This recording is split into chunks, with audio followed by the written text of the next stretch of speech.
Bienvenue dans l'agenda vidéo de la bande dessinée indépendante du mois d'octobre 2025. Beaucoup de choses à voir ce mois-ci, beaucoup de choses. Je commence avec BAI, bienvenue dans le monde de demain chez Kambourakis. Dans un monde dystopique, le fils d'une famille qui se disloque devient totalement dépendant de BAI pour Brain Artificial Intelligence, une réalité virtuelle qui lui permet de s'échapper d'un quotidien de plus en plus brutal, mais les choses vont déraper. Chez Sarbacane, c'est Rock'n'Roll Suicide. Lionel, artiste désabusé, chante chaque semaine du Sinatra dans un bar. Avant de mettre fin à ses jours, il souhaite chanter ses propres chansons, mais l'une d'elles, volée par des rockers, devient un énorme succès. Deux sorties à noter chez Steinkiss. Pénis de table, le volume 2 de Cookie Calcaire. Des hommes parlent de leur sexualité sans tabou ni jugement. Ils abordent tous les sujets et offrent une nouvelle image de la masculinité. Et également, donc chez le même éditeur, Diana, le message d'une rebelle.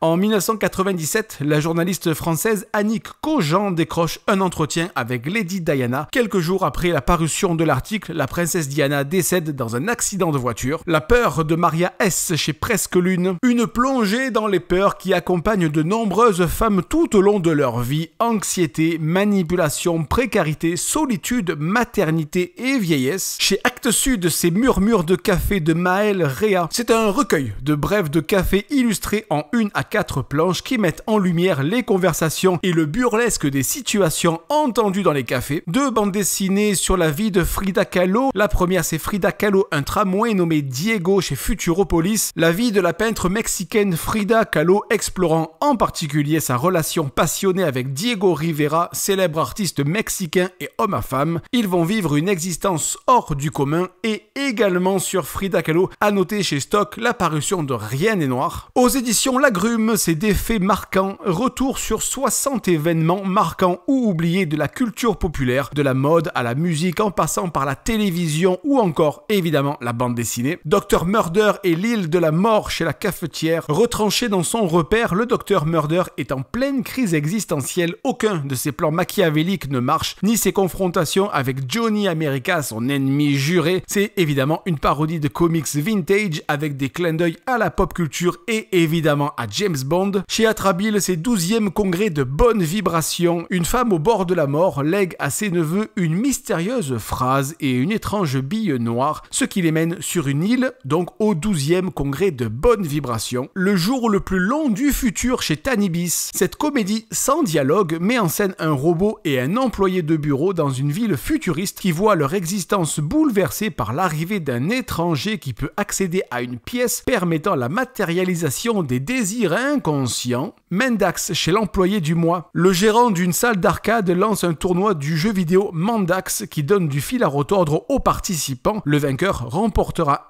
1 million de métabillets.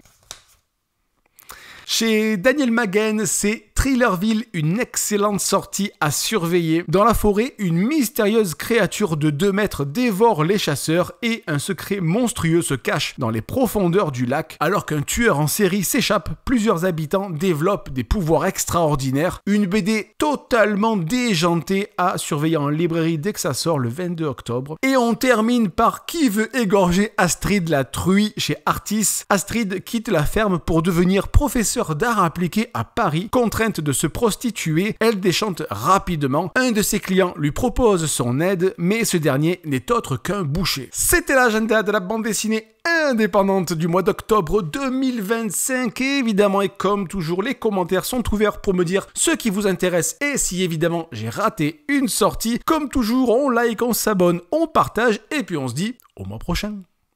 Chez Futuropolis, c'est Frida Kahlo, un Chez Futuropolis, c'est Frida no... Putain.